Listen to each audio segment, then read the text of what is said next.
ಕರಾವಳಿ ಉತ್ಸವ ಪ್ರಯುಕ್ತ ಪಣಂಬೂರು ಬೀಚ್ನಲ್ಲಿ 3 ದಿನಗಳಿಂದ ಆಯೋಜಿಸಲಾದ ಬೀಚ್ ಉತ್ಸವದ ಸಮಾರೋಪ ಸಮಾರಂಭದಲ್ಲಿ ಕರಾವಳಿ ಗೌರವ ಪ್ರಶಸ್ತಿ ಪ್ರದಾನ ಮಾಡಿ ಮಾತನಾಡಿದ ಶಾಸಕ ಡಾ ಭರತ್ ಶೆಟ್ಟಿ ವೈ, ತಣ್ಣೀರುಬಾವಿ ಸಸಿಹಿತ್ಲು ಬೀಚ್ ಅಭಿವೃದ್ಧಿಗೆ ಚಿಂತಿಸಲಾಗಿದೆ.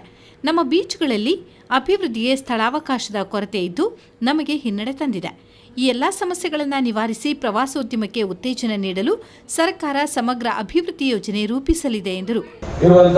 ನಮ್ಮ ಸಂಸ್ಕೃತಿ ಏನಿದೆ, ನಮ್ಮ ಸಾಂಸ್ಕೃತಿಕತೆ ಏನಿದೆ, ಅದನ್ನೆಲ್ಲ ಒಂದು ಸ್ಟೇಜ್ ನಲ್ಲಿ ಅಥವಾ ಒಂದು ವೇದಿಕೆಯನ್ನ ಏರ್ಪಡಿಸಿ ಅದರಲ್ಲಿ ತೋರಿಸುವಂತ, ಶೋಕೇಸ್ ಮಾಡುವಂತ ಒಂದು ಹಬ್ಬ ಕರಾವಳಿ ಉತ್ಸವ ಅಂತ ಹೇಳಿದ್ರೆ ಖಂಡಿತ ತಪ್ಪಾಗಲಿಕ್ಕಿಲ್ಲ.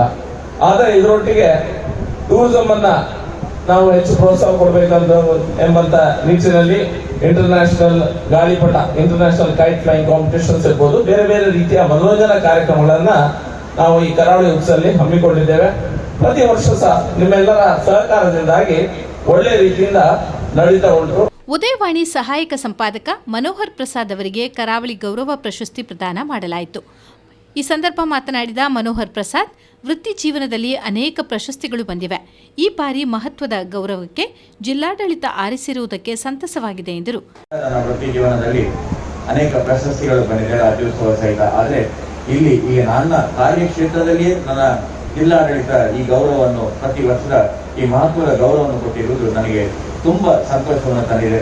ಅದಕ್ಕಾಗಿ ನನ್ನನ್ನು ಆಯ್ಕೆ ಮಾಡಿರುವ ಎಲ್ಲರಿಗೂ ಕೂಡ ಈ ಸಂದರ್ಭದಲ್ಲಿ ನನ್ನ ಪ್ರೀತಿಯ ಕೃತಜ್ಞತೆಗಳನ್ನು ನೀಡುವುದು ಕೂಡ ನನ್ನ ಕರ್ತವ್ಯ. ಪ್ರತಿಯೊಬ್ಬರಿಗೂ ಕೂಡ thank you very much sir. ಜಿಲ್ಲಾಧಿಕಾರಿ ಸಿಂಧು ಬಿ ರೂಪೇಶ್, ಅಪರ ಜಿಲ್ಲಾಧಿಕಾರಿ ಎಂಜಿ ರೂಪಾ, ಮಹಾನಗರ ಪಾಲಿಕೆ ಆಯುಕ್ತ ಅಜಿತ್ ಕುಮಾರ್ ಹೆಗ್ಡೆ ಶಾನಾಡಿ, ಮುಡಾ ಆಯುಕ್ತ ಶ್ರೀಕಾಂತ್ ರಾವ್, ಅರಣ್ಯಾಧಿಕಾರಿ ಶ್ರೀಧರ್, ಕನ್ನಡ ಸಾಹಿತ್ಯ ಪರಿಷತ್ನ ಜಿಲ್ಲಾಧ್ಯಕ್ಷ ಪ್ರದೀಪ್ ಕುಮಾರ್ ಕಲ್ಕೂರ, ಕಾರ್ಯನಿರತ ಪತ್ರಕರ್ತರ ಸಂಘದ ಅಧ್ಯಕ್ಷ ಶ್ರೀನಿವಾಸ್ ನಾಯಕ್ ಇಂದಾಚೆ ಮತ್ತಿತರರು ಉಪಸ್ಥಿತರಿದ್ದರು.